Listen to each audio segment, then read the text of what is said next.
when we talk about Syria, I just seems like we always talk about all these groups. We got Russia there, we got the U.S. there, Iran is involved, Israel's involved, Hezbollah's involved. We got Uyghurs from Xinjiang, we got Uzbeks and Tajiks and Turks, everybody. But Uh-huh. one people that seems like we don't talk a lot is the Syrians themselves, the Syrian Right. army. And I just realized that it's I find it odd that Syria doesn't seem to be fighting for itself. It's become a Uh-huh. playground for all of these other powers and all these other countries. Right. Where are the Syrians themselves in this conflict? Do they have an Right. identity crisis themselves? Like Well, they should that's a good be. question, right? And a lot of people are asking, where are the Syrians? Now, it must be remembered that in the war that went on from, I think, roughly 2011 to 2019, the civil war. Yes, Syria certainly got help from Russia, and from Hezbollah, from Iran.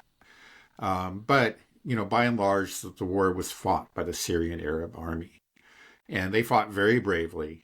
They fought against, it was these long and um, very difficult battles, but they took back their country. At one point, there was very little left of Syria that was under the actual Syrian government. We're talking about like 10% of the country. That's what they came back from. And they fought back and they just clawed back. They did have help, but they did it. By and large, they were the ones who did it. Maybe they couldn't have done it on their own because they had these very powerful forces arrayed against them. But they ended up taking back most of their country. Now this time, so people are shocked by the sudden collapse of the Syrian army. I was shocked by it too. And what's happened? Well, people have pointed to different things. And, one is these very cruel economic sanctions that the U.S. and the West have imposed on Syria. It was already a poor country. And then the occupation of the oil fields and the wheat fields in eastern Syria by the U.S. It's deprived them, of one of their main sources of income. So here's a poor country that just became desperately poor. And it was just hard for them to maintain an army, to pay salaries. And it looks like perhaps some of their commanders were corrupted, were paid off even, by these jihadists. That may have been part of what happened. So it's just a kind of a hollowing out of the country, and in particular the army. Um, we'll see. I mean, I think it was also, some, you could say, some serious, um, obviously mistakes were made. They weren't prepared. They hadn't built up the fortifications. They weren't taking the jihadists seriously enough. They didn't have their best forces there. They didn't have sufficient forces there. And now, apparently they're trying to bring the forces in, but it takes some time, and of course they're getting aid from other groups as well, Hezbollah, Russia, so on and so forth.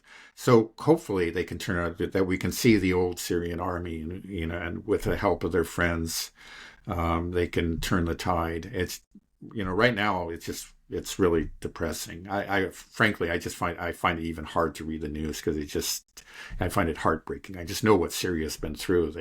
How they've suffered all these years, and there was some hope, and now it's like the old nightmare is back again, and it's just so awful.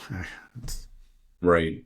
Yeah, I would expect there to be kind of a rallying around the flag effect if your country is under attack by truly vicious people, Right. terrorists. I saw some videos last night that kept me up of, throat slitting, beheadings, just Yeah, that's the kind of people that they're fighting, right?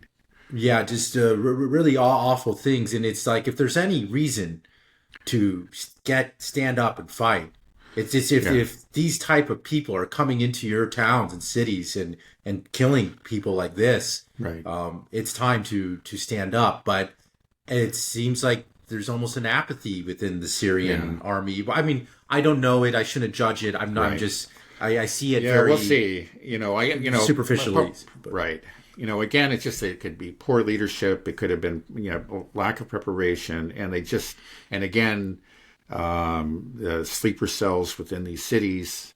They were just taken by surprise and disorganized. They were being attacked from the front and the back at the same time. Um, and hopefully they can bring it together, and like they did in the early years of the first civil war. Right. I think it reflects quite poorly, though, on Bashar al-Assad. He has a duty to sort of create this sense of identity and nationalism and pride, and it's his duty to protect the people. And it seems like he hasn't done a good job during this time. Obviously, clearly it's a difficult, right. Clearly, he made some mistakes, but he was also up against just. Again, the odds were stacked against him. I mean, his country was already poor, and it just became poorer. He just had fewer and fewer resources to work with, and his allies were distracted with other things. The Russians had only a kind of a skeletal presence. They had removed most of their forces. They have, they're returning them now. Clearly he made mistakes, but it was also just an extremely difficult situation. That even if he hadn't made any mistakes, I think he would be up against a terrible threat right now. Mm. Okay, well, I'm going to finish with a headline from the Telegraph that I'm sure you will enjoy. The Telegraph ran this headline, said, "How Syria's diversity-friendly jihadists plan on building a state." And in that, they quote from the leader of this terrorist army, Abu Muhammad al-Julani, saying, "Diversity is a strength, and it is unfair for us to be called terrorists." So what's your take on that? Oh, well, that changes everything. I'm sorry. I did. It just kind of makes me think a little bit of like what's happening in Ukraine. Again, we have neo-Nazis, or I think more properly call them banderites, these ultra-nationalists or just vicious Russian haters, and want to erase, Russian identity and just kill Russians whenever they can. They don't care if they're civilians or soldiers. But what they had, the Ukrainian army had a transgender spokesperson, and they indulge in some of these things, and it just seems to be it works. I mean, it's just all that the West needs, because they're not interested in the truth. They just want to, you just give them a fig leaf, and that's all they need. They'll support, head chopping jihadists, and they'll support, again, the banderites in Ukraine. If it's just they hardly need an excuse. You give them a little excuse, and they're off to the races. They'll give you everything you want.